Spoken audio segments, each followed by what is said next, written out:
Vicky, Well, there she is. how are you? I'm doing fantastic. How are you? I'm good, thank you. Good. Where are you in the world right now? Over in Bend? Yes, over in Bend in our horrible rental house that has walls like a prison. It is a little bit bland behind you, but Oh my God. I'm surprised. Usually, Dan's good at finding good places over there. We had to take it sight unseen because the thing would come on the market and then it would be gone literally hours later. And you have this thing in Oregon where they have to take first come, first serve who's qualified. Like you can't jump to the head of the line. You can't go, oh, well, we're better because, we could pay all the rent up front or something. You're not allowed to do that. So, yeah, so we was sort of a wing and a prayer. The neighborhood actually is really cute. It's really lovely. Tons of families. It's, newer, probably built in the I don't know, early 2000s, but lots of places to walk and it's near a park and blah, blah, blah. But the house itself, the guy only uses it as a rental and puts zero money to it. So it's spit and paste. And we asked them to repaint the walls and we picked, a basic, like a creamy color, and they repainted them exact same colors they were, which is like this shit taupe. So Yeah, it's shit taupe. Well, I mean, it's taupe is brutal. the most basic color in the world, and if you add shit into it, then That's what I'm saying. That's what I'm saying. How long you guys in Bend for the baseball stuff? Oh, Dan's here for the summer. I'm here for a couple of weeks. Okay. And then I'll go back to LA and I'll come back when I can. But yeah, Dan's already started coaching the college fellows. Their first game is on Friday. Was it a win? I don't know. I hope. He does feel like the team is better this year than last year. Okay. Well, that's good. But also he said the kids are, it's just a totally different mindset. Like it's just different. We'll just leave it right there. Okay. Enough said. Well, what's on your docket when you get back to LA? It's sort of weird because we're in the middle of this writer strike, so I haven't been to work on The Simpsons since they went on strike, which I think was May 1st. I do apparently still have some ADR to do when I get back. So obviously we're allowed to do anything that was already written, right? And there's still, because it takes 8 months to animate one episode. Wow.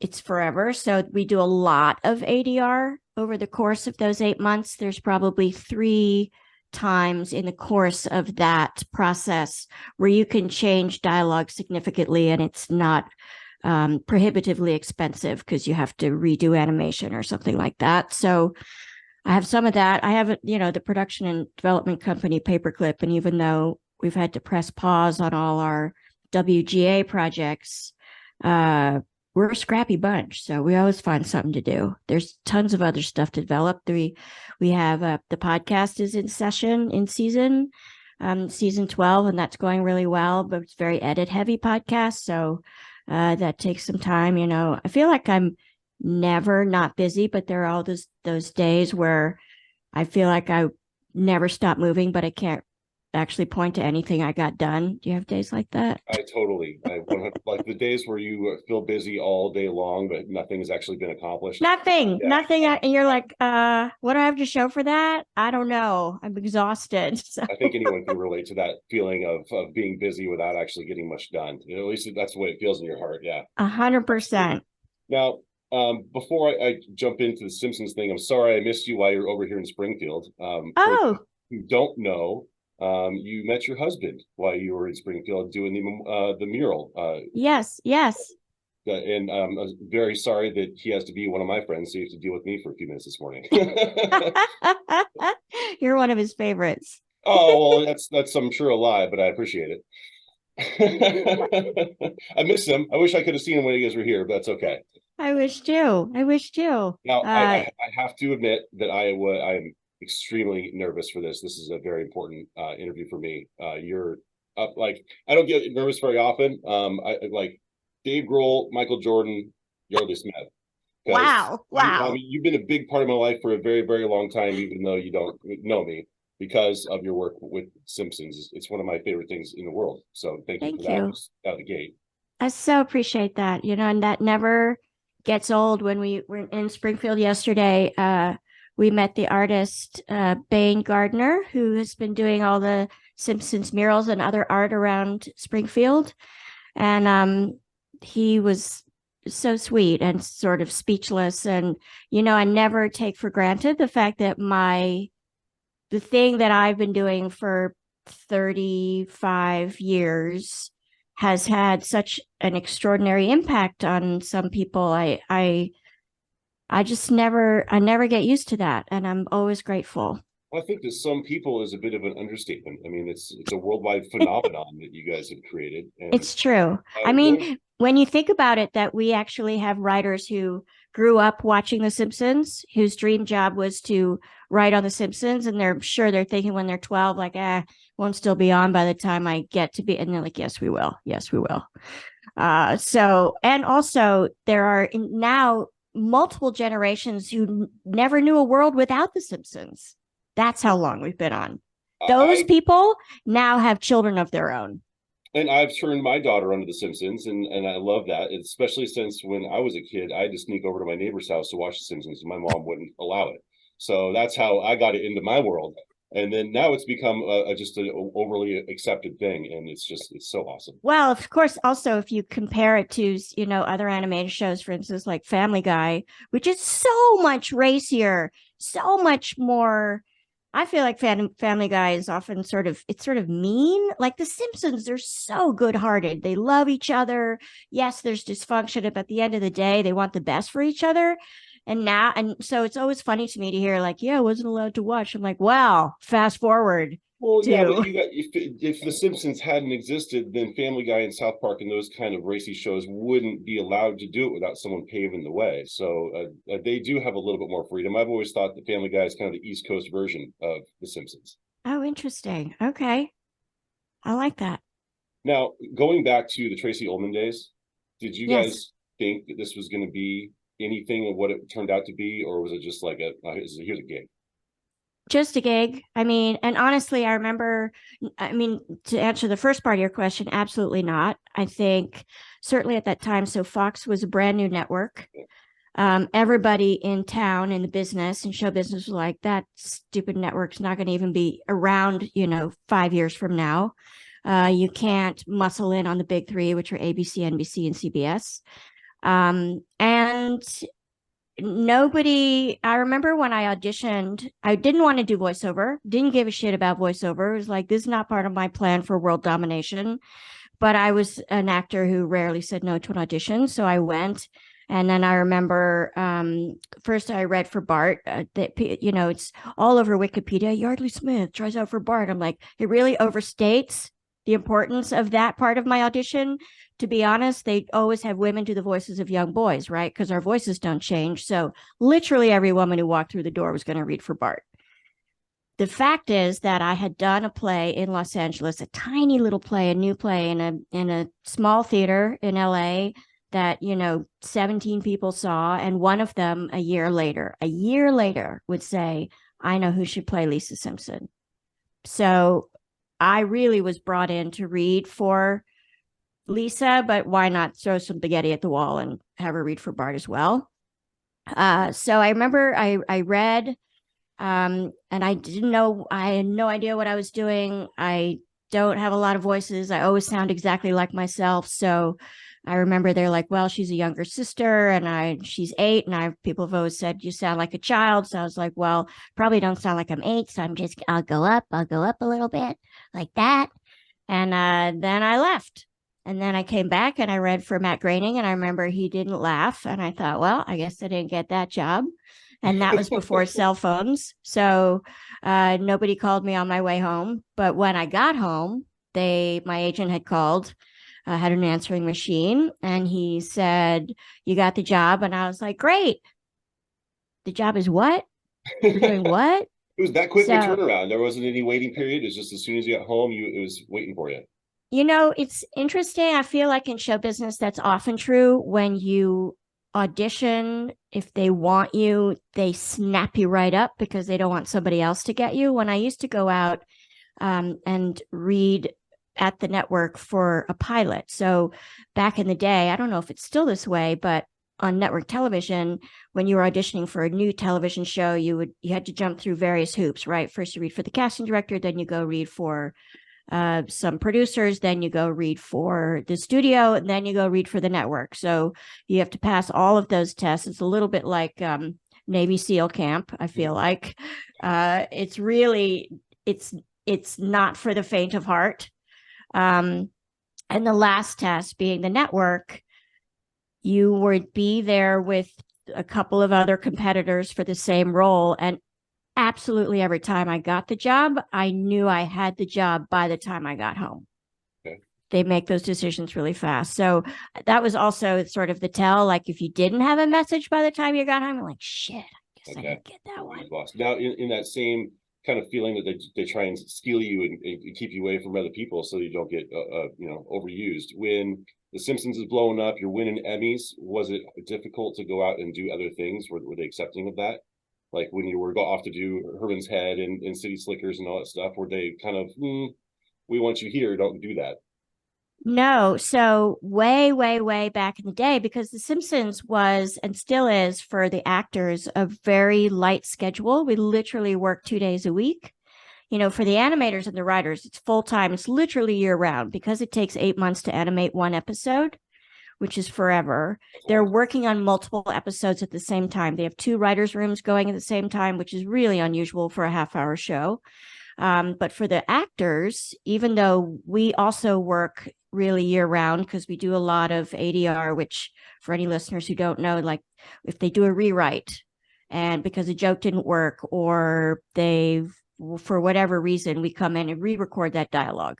So, but it's still an incredibly light schedule. So way, way, way back, I want to say, and like when we went to half-hour shows, when Tracy Ullman's show was finished, it had been canceled, and we spun off. By season 2, I think we made a deal in our contract where The Simpsons is in what we call second position. So if you got an offer to do a series like Herman's Head or, Hank Azaria went on to do Huff, he's probably the most successful of all of us in terms of other work. The Simpsons, you do your best to work both schedules, but technically The Simpsons cannot stop you from doing that, which was amazing. But also they, in the very beginning, they didn't want anybody to know who was voicing those characters. And I think that had a lot to do with the fact that Nancy Cartwright, who does the voice of Bart because it was a woman, nobody knew that. Like nobody knew that women do the voices of young boys. It kind of rocked the world when that came out. Some people were really disappointed. They were like, what? Oh my God. Like it totally shattered their image of that character. And I'm like, well, think of how many 10-year-old boys would have gone through if Nancy wasn't the one doing it. Bart was a different voice every 3 seasons. Yeah. Right? Oh my God. Yeah, no one wants that. And I don't know why it would be a shocking thing anyway, but again, you guys were paving the ways in a lot of different categories there. Now, do you ever have any freedom with, because I know you love your character, and as you should, because Lisa's incredible, but do you ever have any freedom to be like, I don't think it falls into what Lisa would do and be able to rewrite a script? I certainly don't have the liberty to rewrite it, but I do feel like, and it happens very rarely, I have to say, that the writers are, they're really good at channeling all these characters. And in particular, Lisa Simpson, all the writers say actually she's their own therapy. They get to work out all their own childhood angst through Lisa Simpson. I'm like, thanks, happy to help. But if they do write something that I feel doesn't sound like Lisa, or if there was a period in The Simpsons probably 15 years ago where people were really mean to Lisa Simpson, like Homer in particular. And I was like, that's not okay. And so I would always fight the fight. I might not win the battle, but I was like, I have to stand up for my girl. And by and large, we could reach a compromise, but sometimes it's like, you got to eat it, Yeardley. We are the boss of you. So, but I would say that's really, absolutely really rare. But I Sorry? also feel like there was a period where they were really mean to Lisa, but I feel like she also got her 2 cents in as well and got to be a little mean back, especially to Homer. I have to, that was my only thing. Like, she has to have some sort of rebuttal. If you're going to really hold her feet to the fire and sort of crap all over her, you can't, I'm not going to have her just take it. That's just not right. Doesn't set a good example for the world. And I won't accept it. I won't accept it. So, well, going back to the recording process, because I've been lucky enough to sit in on a table read once, but when it wow, the process of recording, are you ever actually in the same room with the other characters or the cameos?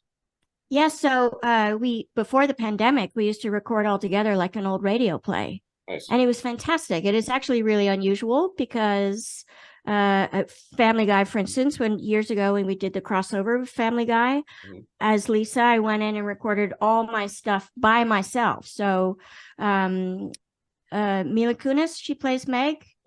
She was not in the room with me. Okay. And that's how most animation is done. But for The Simpsons, James L. Brooks, our executive producer, who obviously comes from, iconic television like Mary Tyler Moore and Taxi. And he's like, I don't know why you would think animation is any different than live half-hour television. Of course, you're all going to be together. And I totally agree, because the way you say a line is going to inform the way I respond. Then the pandemic hit. We were recording from home for a while, which was problematic for all the barking dogs and the garbage trucks and the screaming children next door and whatever the interference was. And then in August 2020, they said you can come back to the studio on the 20th Century Fox lot one at a time. And we still haven't gotten back to doing it all together, which I miss. I mean, I will say we're a well-oiled machine, so I can certainly do Lisa Simpson in a vacuum is sort of what it feels like, but never as good as if Dan Castellaneta, who does Homer, is standing next to me and we're having an actual conversation. So that I really feel like was part of the lightning in a bottle that The Simpsons turned out to be. Now, back in the golden days before we had to all be in the vacuum and hide from people and forget how to interact with each other, did you have a favorite cameo that you got to work with? I have to say, I really loved Lady Gaga. So, and she came and recorded with us. So the sad part is that now, because of technology, really, if you have a quiet room and an electrical plug and a good microphone, you can pick somebody up anywhere in the world. And because most of the people we get are often really, really busy, they don't come and record with us. Sometimes they really want to. Also, sometimes if they can't make our regular recording session when we used to have them that way, but I had a lot of dialogue, say, with somebody like Kelsey Grammer, who plays Sideshow Bob. They would say, Yeardley, can come in for a special session and record with Kelsey. I'm like, fuck yes, I can. So, and Lady Gaga, but she came and recorded with us, and she was so gracious and so willing. Like, we do every scene 4 times. And then if they still don't have what they need, if the writer producer doesn't have what they need, then we'll do pickups for that scene. So it's unusual. And I think people who aren't used to that process feel like, oh shit, am I not good enough? And I didn't do it right. I'm like, no, you don't understand. In animation, in voiceover, as you know, Icky, you want to have multiple choices. Even if I, as Lisa, nail it on the first go, there's no world they're letting me off the hook and saying, moving on.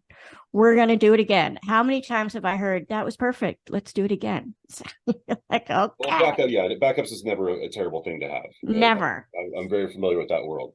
Now, do you have a favorite episode? Oh, such a terrible question. I probably have a running list of about 10 of them. I see the first one. Well, also, actually, back to your other question about who did I love working with, way back in season 2, they flew me to New York to work with Dustin Hoffman, who plays Lisa's substitute teacher in an episode called Lisa's Substitute. That was magic. That was an incredible day. And I love that episode. I love that episode because it was so heartfelt. And I think, if you... who I don't know who wasn't a fan of at least some Saturday morning cartoon. There's not a lot of heart in those episodes of Bugs Bunny and, Elmer Fudd and all the Warner Brothers, who whatever your jam was. And so the fact that The Simpsons, even though animated, tackled really human conversations and sort of hurdles was new and really unusual. And I think it gave people a way, because we don't, we have 4 fingers and we're bright yellow. So we didn't really look like anybody, God, I hope not. So I think it gave you a little bit more universality to experience what the Simpsons were experiencing. And you're absolutely right. It was the first cartoon that you can escape, but also have those emotions and feel the heartbreak with those characters and really get involved in their lives. It was hard not to fall in love with them right away. I agree. Now, I got to ask. I was going to say I can give you one other episode that's actually not a Lisa episode, but one of my favorites because it's so quintessentially Simpsons is when Bart sells his soul to Milhouse for $1 and Lisa buys it back for $5. Yeah. Like that to me, again, to tackle the existential question of do we have a soul and how does it manifest? I'll always remember the scene where Bart, so he sold his soul to Milhouse. He walks up to the Quickie Mart and the reader for the automatic door can't read him. Doesn't open, and he's got because he doesn't have a soul. Yeah, that's such a fantastic episode. Another one that comes to mind for Lisa mainly is Paul McCartney when she decides she's a vegan. So you know the story behind that? So Paul McCartney and Linda McCartney said they would only do The Simpsons as long as Lisa Simpson remained a vegetarian for the rest of the series. Okay, wow. Which is incredible. Now, I think that episode was in probably in the first 10 years. Probably like 4th or 5th season. Right? So there is no world where anybody who made that agreement thought that we would be on season 35. However, they have kept their promise. That's pretty fantastic. Cool that they would require that in general, that, hey, we need to have this voice out there, so you need to run with it. Because it was part of their charter, they were both avid vegetarians, perhaps vegans, but she only was required to be a vegetarian. She was allowed to have cheese. Lisa was. Okay. A little cheat. Everyone needs a little cheese. Now, I mean, you've done stage, you've done TV, you've done movies. You have a successful podcast with 2 Small Time Dicks. What's next on your career goals? Do you have anything you haven't accomplished that you really want to do? Oh, yeah. I'd love to get back on stage. That's really my favorite medium. It's where I started as an actor. And I love the sort of fly by the seat of your pants. I love this. You get on the train at the beginning of the play and you can't get off. And no matter what fucking happens, you better get yourself out of a jam until the play is over. There's, I always say, I'm not very risk averse. I'm a kind of screw it, let's do it kind of a person, much to my business manager's consternation. But I love that. But I have this, I have co-founded a development and production company called Paperclip Limited with my longtime partner, Ben Cornwell, who's phenomenal. And even though we're in the middle of a writer's strike, we're a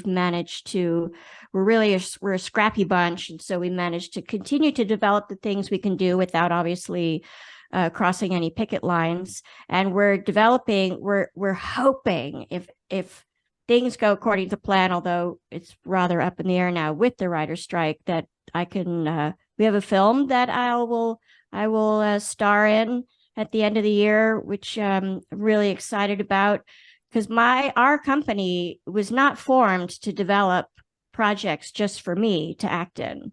It was we're what we call genre agnostic. So we have a podcast division called Audio 99. We do film, television. We haven't done any plays, but we've done, I think, 6 films now. And we can take your project from your idea all the way through distribution. So we're unique in that way, which is great. But it's also, I don't know, why would you not have all of those elements for a company?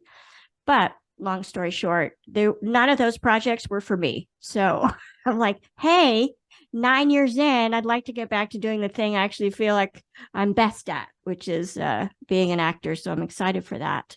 Do you have something on the horizon, or is it just a goal? No, we do have a script that's been written. We've hired a director. It's going to shoot in Nova Scotia, which is fantastic because it takes place there. It's based on a true story. It's a comedy, and we so everything obviously kind of ground to a halt on June 1. I mean May 1st when the writer's strike hit, but we have all of the pieces in place except for the money. So I'm really hoping we'll be able to scrape it together and get the thing off the ground by the fourth quarter. Okay. Well, hopefully the writer's strike will come to, an end here soon, so that we don't run into another world full of reality TV. Well, it's an interesting, I totally agree with you. The rumor is not good. The rumor is they're miles apart still. The rumor is it's going to last 100 days. Isn't that how long the last one went? It was 100 days? Yes. And the one before that, which was in 1988, and I was actually working then as well as an actor, that one was 6 months. That was like 147 days. Yeah. So days, hopefully not that. At the moment. I mean, that was even 100 days, though, really. I mean, look, I sit in the catbird seat. I'm so lucky I will be able to weather these 100 days. But for people who are really living job to job, it's already devastating. For the up and coming writers that were just getting started, and now this happens all of a sudden. Absolutely. You're standing on the sidewalk every day. Yeah. That's hard. Yeah. I want to thank you so much for your time. This has been so wonderful. I hope to actually get to meet you someday. That would be great. I hope so too. Tell me about the festival. Tell me about the thing you're doing. So tomorrow we are doing a Springfield celebration. It is a Simpsons tribute party. We're doing it at a bar called Cornucopia right on Main Street, across from where the mural is. And we are going to be doing like Simpsons trivia and giving away collectibles, and we're giving away Simpsons tattoos, and we're doing just having fun, and people are really excited about it because of the absolute phenomenon that you guys have created for us. Thank you. And before I let you go, Detective Dan, my now husband and co-host of Small Town X, asked me to ask you about tattoo. Saw a picture of it last night. Your tattoo where Homer. So Homer is dressed as the Flash or something. It's right there. Listen to me. That's as good as Homer Simpson will ever look. It's off the very first comic cover.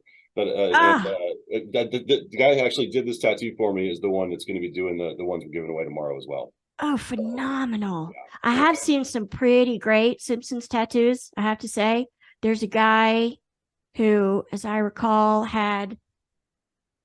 was it Homer? It must have been Homer tattooed like literally all over his chest, and Homer's belly button was his belly button.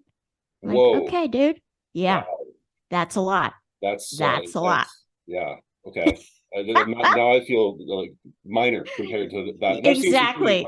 Very subtle. You're very subtle, Icky. Very subtle. Well, for now, we'll see what I do in the future. I can't wait to hear.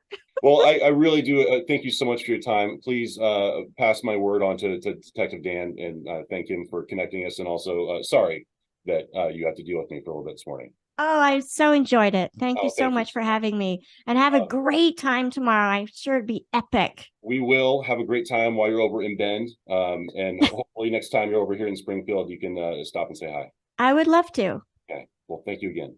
You got it. Have yourself a wonderful day.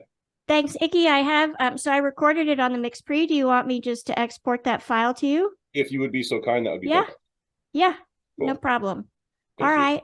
Have a great day and have the best time tomorrow. I will. I'm really excited, actually. I was trying not to bring it up because my boss got paranoid. Like, don't let the Simpsons know we're doing this. Like, it'll be fine. Yeah, it's so fine. And because it's funny, when I was talking to Bane Gardner yesterday, he was like, I was so worried sometimes about the murals. And I'm like, by and large, especially since it's done well and it's done with, it really has a lot to do with intention.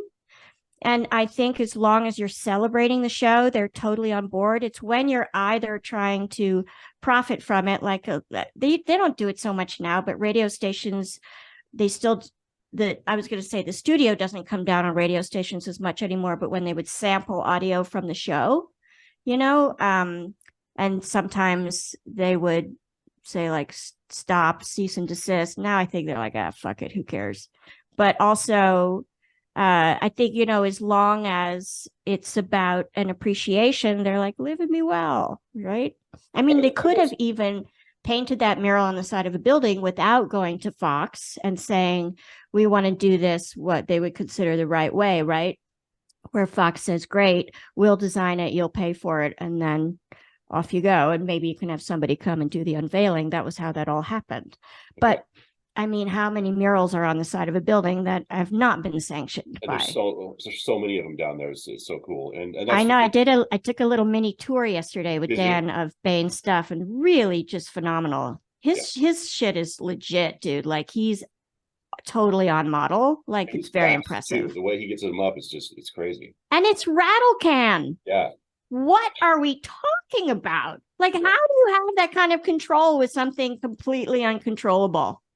Every once in a while I see graffiti and you just have to stop and take awe, because it's like I couldn't do that with a pencil, let alone I'm so with you. It's incredible. It's incredible. And we first had the meeting talking about this party tomorrow. My general manager's like, no, we're getting sued. There's no way. I'm like, it's the worst case scenario is maybe we get a cease and desist and we move on, and then it's over. The restaurant is even making a Krusty Burger, and we're doing Flaming Moe's. Love it. It's going to be a lot of fun. Oh, you guys are great. I so appreciate it. Thank you. Well, thank you. And again, thanks for your time today. My pleasure.